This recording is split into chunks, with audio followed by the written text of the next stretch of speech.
عربی لوگ جو تھے عرب کے، وہ ایک دوسرے کے گھر نہیں جایا کرتے تھے اور باہر بھی کم نکلا کرتے تھے، وہ کیلولے کا وقت ہوا تھا۔ تو اس وقت جب وہ حضرت ابوبکر صدیق کے گھر پر پہنچے تو حضرت ابوبکر صدیق سے کہا کہ ایک بہت ہی اہم بات آپ سے کرنی ہے مجھے۔ حضرت ابوبکر صدیق نے کہا کہ یا رسول اللہ صلی اللہ علیہ وسلم فرمائیے کیا بات ہے؟ تو اللہ کے رسول نے کہا کہ اے ابوبکر خوش ہو جاؤ کہ آج رات ہمیں ہجرت کرنا ہے۔ تو ابوبکر صدیق رضی اللہ تعالیٰ عنہ نے جب یہ بات اللہ کے نبی سے سنی تو ان کے خوشی کے آنسو آ گئے اور کہا کہ یہ اللہ کے نبی ساتھ کون ہے، ساتھ کون ہے؟ تو اللہ کے نبی نے کہا کہ ابوبکر تم ہی تو ہو، اللہ تبارک و تعالیٰ نے تمہیں میرے ہجرت کا ساتھی بنایا۔ تو ابوبکر صدیق رضی اللہ تعالیٰ عنہ جو ہے وہ انہوں نے یہ بات اللہ کے نبی سے کہی کہ پیارے نبی صلی اللہ علیہ وسلم کی یہی تمنا لے کر میں جی رہا ہوں کہ جب بھی ہجرت کا موقع آئے تو اللہ تبارک و تعالیٰ آپ کا ساتھی مجھے بنائے، کہ آپ کا جو ہم سفر ہے وہ ہجرت کا مجھے بنائے، اور آج یہ مراد پوری ہوگی۔ تو اس سے یہ پتہ چلتا ہے کہ جب ایک انسان نیک نیت دل کے اندر رکھتا ہے، نیک ارادے دل کے اندر رکھتا ہے، اللہ رب العزت ان ارادوں کو مکمل کرتا ہے، پورا کرتا ہے۔ اور ایسے ایک نہیں ہے، کئی واقعات ایسے ہیں، یہ صحابہ کرام کے اندر ہے، اسلاف کے اندر سینکڑوں واقعات ایسے ہیں کہ ان کے دل کی مرادیں اللہ رب العزت نے پوری کری، ان کی ایمان کی اور ان کے توکل کی بنیاد پر، ان کے فیتھ کی بنیاد پر۔ تو یہاں پر جب ابوبکر صدیق رضی اللہ تعالیٰ عنہ نے کہا، اللہ کے نبی صلی اللہ علیہ وسلم نے پھر انہیں کہا کہ اب تیاری کر لیجئے۔ رات ہوئی تو لوگوں نے گھیراؤ کر لیا، جتنے بھی قبائل تھے سب کے سردار تلوار لے کر آئے اور تلوار لے کر ان کے گھر کے باہر لائن سے کھڑے ہو گئے۔ اور وہ اس لیے کھڑے ہوئے تاکہ ان کا کہنا یہ تھا کہ تمام کی تمام تلوار لے کر کھڑے ہوں گے تو کسی ایک پر خون کا الزام نہیں آئے گا۔ لیکن اللہ تبارک و تعالیٰ چونکہ یہ پلاننگ کرتے ہیں اور ان کی جو تدبیریں ہوتی، پلاننگ ہوتی ہے وہ گھٹیا پلاننگ ہوتی ہے، تدبیریں گھٹیا ہوتی ہیں۔ اللہ از دا بیسٹ پلانر، اللہ رب العزت یہ مکر چلتے ہیں اور اللہ رب العزت خیر الماکرین ہے، یعنی سب سے بہترین جو ہے پلاننگ کرنے والا ہے، اس سے زیادہ بہتر کوئی پلاننگ نہیں کر سکتا۔ یہ تمام وہاں پر کھڑے ہوئے، ادھر اللہ کے نبی نے رات کا وقت ہوا، حضرت علی رضی اللہ تعالیٰ عنہ کو اٹھایا اور اٹھا کر کہا کہ علی رضی اللہ تعالیٰ عنہ کہ یہ جو ہے امانتیں ہیں مشرکین کی، اور یہ مشرکین کو تم صبح کا وقت لوٹا دینا۔ اب یہاں پر آپ دیکھیے کہ باہر مشرکین ہی ان کو ختم کرنے کے لیے کھڑے ہوئے ہیں، اور اس وقت بھی کس کی امانت ہے؟ مشرکین کی، کہ یہ امانت ہے میرے پاس، صبح ہوتے ہی انہیں لوٹا دینا۔ تو اس سے یہ پتہ چلا کہ ایک مسلمان تو دور کی بات ہے، اگر کوئی غیر مسلم اگر وہ آپ کی جان لینے پر بھی تلا ہے تو پہلے آپ اس کو اس کی امانت لوٹاؤ، اگر اس نے آپ کو امین سمجھ کر امانت آپ کو دی ہے۔ تو اس سے ایک بہت بڑا چیپٹر ہمیں یہاں پر ملتا ہے کہ اللہ کے نبی صلی اللہ علیہ وسلم کتنے بڑے امین تھے۔ حضرت علی رضی اللہ تعالیٰ عنہ نے امانتیں لی اور اللہ کے نبی نے انہیں اپنے بستر پر سلایا، اپنی چادر اڑائی، وہ سو گئے۔ اب اللہ کے نبی صلی اللہ علیہ وسلم اس گھر سے باہر نکلے اور 17 آدمی اللہ کے نبی کا انتظار باہر کر رہے تھے ان کو قتل کرنے کی، اور تمام کے تمام ماہر تھے، تلواریں لے کر کھڑے ہوئے تھے۔ اللہ کے نبی صلی اللہ علیہ وسلم نے سورہ یاسین کی آیت نمبر 9 پڑھتے ہوئے وَجَعَلْنَا مِن بَيْنِهِمْ سَدًّا وَمِن خَلْفِهِمْ سَدًّا فَأَغْشَيْنَاهُمْ فَهُمْ لَا يُبْصِرُونَ، یہ والی آیت پڑھتے ہوئے اللہ کے نبی صلی اللہ علیہ وسلم نے ایک کنکر مٹھی بھری اور ان کے اوپر پھینک دی۔ روایت میں آتا ہے کہ جن جن کے سروں پر بھی وہ پتھر گیا ان تمام کی آنکھیں اللہ رب العزت نے، ان کی قوت بینائی اللہ رب العزت نے چھین دی۔ اللہ نے ان کے سامنے دیواریں کھڑی کر دی، وہ دیکھ نہیں سکتے تھے۔ ان کے درمیان سے پیارے نبی صلی اللہ علیہ وسلم نکل کر چلے گئے اور حضرت ابوبکر صدیق کے پاس گئے، حضرت ابوبکر صدیق کے پاس گئے۔ حضرت ابوبکر صدیق تیار تھے اور اللہ کے نبی کے ساتھ نکلے۔ اب مدینہ کی طرف ان کو جانا تھا، لیکن انہیں پتا تھی کہ یہ ظالم ہمیں یہاں سے جائیں گے تو پکڑ دیں گے، تو ہم اب الٹی طرف سے چلیں گے۔ تو وہ الٹی طرف سے گئے، ادھر سے جاتے تو 480 کلومیٹر پڑتا مدینہ، لیکن وہ الٹی طرف سے گئے۔ اب ذرا آپ سوچیے کہ اگر گھوم کے جائیں گے تو کتنے کلومیٹر پڑے۔ وہ دونوں حضرت ابوبکر صدیق رضی اللہ تعالیٰ عنہ اور حضرت محمد رسول اللہ صلی اللہ علیہ وسلم ادھر کی طرف نکلے اور چلتے گئے مدینہ کے پوزیشن میں چلتے گئے، اس سمت چلتے رہے حتیٰ کہ ایک پہاڑی پر غار سور تھا، وہاں پر اللہ کے نبی صلی اللہ علیہ وسلم پہنچے اور وہاں پر اوپر چڑھے تو پتھریلی زمین تھی اور اللہ کے نبی کے پیر میں چپل نہیں تھی۔ اور دوسری بات یہ کہ پنجوں کے بل وہ چڑھ رہے تھے کہ اگر وہ پیر رکھ کے چڑھیں گے تو مشرکین ان کو ان کے پیروں کے نشان سے پکڑ لیں گے۔ پنجے کے بل پتھریلی زمین پر اللہ کے نبی اوپر چڑھ رہے ہیں، اس وجہ سے پاؤں ان کے زخمی ہو گئے اور خون رس رہا تھا۔ یہاں تک کہ چڑھنے کی سکت اللہ کے نبی صلی اللہ علیہ وسلم کی ختم ہو گئی تھی۔ حضرت ابوبکر صدیق نے فرمایا کہ حاملین نبوت صلی اللہ علیہ وسلم اجازت دے تو میں کندھے پر لے کر آپ کو اوپر چڑھتا ہوں۔ اللہ کے رسول مان گئے۔ جب اوپر چڑھے، اوپر پہنچے تو ابوبکر صدیق نے کہا کہ اللہ کے نبی ابھی آپ اندر مت آئیے، کہ اندر میں صفائی کر لیتا ہوں اور جتنے بھی اندر جو ہے بل وغیرہ ہے، جتنے بھی سوراخ ہے ان تمام کو میں پیک کر دیتا ہوں، اس کے بعد آپ اندر آئیے کہ کہیں کوئی زہریلا جانور آپ کو نہ کاٹ لے۔ حضرت ابوبکر صدیق رضی اللہ تعالیٰ عنہ نے صفائی کی پورے غار کی اور اندر تمام کے تمام سوراخوں کو پیک کر دیا۔ 2 سوراخ جو ہے وہ کھلے رہ گئے۔ اب وہاں پر پیک کرنے کے لیے کچھ نہیں تھا تو حضرت ابوبکر صدیق نے اپنے پیر اس کے اوپر رکھ لیے دونوں۔ اللہ کے نبی صلی اللہ علیہ وسلم آئے اور وہ حضرت ابوبکر صدیق کے ران مبارک پر سر رکھ کر سو گئے۔ اللہ کے نبی کو نیند آ گئی۔ ادھر تھوڑی دیر گزری تھی کہ حضرت ابوبکر صدیق رضی اللہ تعالیٰ عنہ کے جو پیر انہوں نے سوراخ پر رکھا تھا اس میں سے ایک زہریلا جانور آ گیا اور اس نے ان کو کاٹ لیا۔ اب جب کاٹا تو حضرت ابوبکر صدیق نے بہت کنٹرول کیا، لیکن جب بے اختیار وہ درد ہو گیا، وہ درد اختیار سے باہر ہو گیا تو ان کی آنکھوں سے آنسو نکلے اور وہ آنسو اللہ کے نبی صلی اللہ علیہ وسلم کے اوپر گرے۔ اللہ کے نبی اٹھے، پوچھا ابوبکر کیوں رو رہا ہو؟ کہا کہ اللہ کے نبی میرے پیر پر جو ہے ایک زہریلا جانور کاٹ گیا۔ تو اللہ کے نبی نے اپنا لعاب نکالا اور لعاب نکال کر اس جگہ لگایا۔ اس کے بعد ابوبکر صدیق رضی اللہ تعالیٰ نے کہتے ہیں کہ مجھے ایسا لگا گویا میرے کسی نے کاٹا ہی نہیں، میرے کبھی درد ہوا ہی۔ تو اس سے یہ پتہ چلتا ہے کہ یہ جو اسلام کا بیڑا اللہ کے نبی صلی اللہ علیہ وسلم اور صحابہ کرام نے اٹھایا تھا، اس کی راہیں ہم بڑی آسان سمجھتے ہیں، ہم سمجھتے ہیں کہ بڑی آسانی سے ہم اس سے نکل کر چلے جائیں گے، لیکن دراصل آزمائش آنا ایک انسان کی زندگی پر طے ہے۔ اگر وہ ایک مومن ہے تو مومن کی زندگی پر اللہ رب العزت کی طرف سے آزمائش آتی ہے۔ پھر کفار جو ہے وہ ڈھونڈتے ہوئے ان کو پہنچ گئے۔ اب قریب تھا کہ اس غار کے قریب پہنچ گئے اور دیکھ لیتے کہ نیچے کہ یہ دونوں یہیں پر بیٹھے ہوئے ہیں، لیکن اللہ رب العزت نے ان سے وہاں پر ان کی اس فہم کو چھین لیا کہ وہ نیچے بھی دیکھتے، نیچے دیکھنے کی توفیق اللہ رب العزت نے ان سے چھین لی۔ ابوبکر صدیق تھوڑا گھبرایا، کہا اللہ کے نبی اب تو یہ پاس آ گئے، اب تو پکڑ لیں گے۔ اللہ کے نبی صلی اللہ علیہ وسلم نے کہا کہ ابوبکر ان 2 کے بارے میں تمہارا کیا خیال ہے کہ جن کا تیسرا اللہ ہو؟ اور کہا لا تحزن ان اللہ معنا، کہ تو غم مت کر، تو غمگین مت ہو کہ اللہ ہمارے ساتھ ہے، ہمارا تیسرا اللہ ہے۔ تو یہ توکل دراصل اللہ کے نبی صلی اللہ علیہ وسلم کا ریلیشن بتاتا اللہ تبارک و تعالیٰ کے ساتھ کہ کتنا مضبوط توکل کہ اللہ ہمارے ساتھ ہے، اور اللہ رب العزت نے انہیں وہاں سے بچایا۔ 3 دن پیارے نبی اس غار میں رہے، جمعہ، ہفتہ اور اتوار۔ پیر کے دن 1 ربیع الاول کو یہاں سے نکلے اور ایک لمبا چکر کاٹ کر ہفتہ یعنی پیر تک مسلسل چلتے رہے اور پیر کے دن کوبا پہنچے۔ کوبا کے اندر غالباً اللہ کے نبی صلی اللہ علیہ وسلم نے ایک روایت میں آتا ہے 14 دن اور ایک روایت میں آتا ہے 26 دن وہاں پر قیام کیا، اور پھر وہاں سے قیام کر کے اللہ کے نبی صلی اللہ علیہ وسلم نکلے۔ بنو سالم میں اللہ کے نبی نے جمعہ ادا کیا، پھر مدینہ کی طرف روانہ ہوئے، اور جس دن پہلا قدم مسجد نبوی میں اللہ کے نبی صلی اللہ علیہ وسلم نے رکھا، وہ سلطنت اسلامیہ کا وہاں پر قانون نافذ ہو گیا، اور یہی اسٹیبلشڈ جب اسلام وہاں پر ہو گیا تو حضرت ابو عمر رضی اللہ تعالیٰ عنہ نے اس دن کو جو ہے اسلام کا پہلا دن اور اسلامی سال کا پہلا سال قرار دیا۔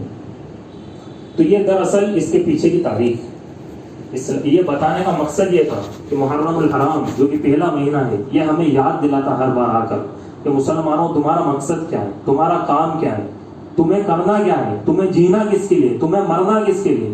یہ ساری چیزیں کون سا مہینہ میں آ کر یاد دلاتا ہے؟ اسلام آ کر یاد۔ تو یہ وہ انقلاب تھا جس کو حضرت عمر نے ہجری کے لیے منتخب کیا، اور جس مہینے کو جس میں یہ طے کیا گیا کہ نکلنا ہے ہجرت کے لیے، یہ مہینہ قرار پایا، اور اس سال کو جس میں مدینہ میں انٹر ہوئے وہ پہلا سال قرار پایا۔ آخر میں اللہ رب العزت سے دعا ہے کہ اللہ میں کہنے اور سننے سے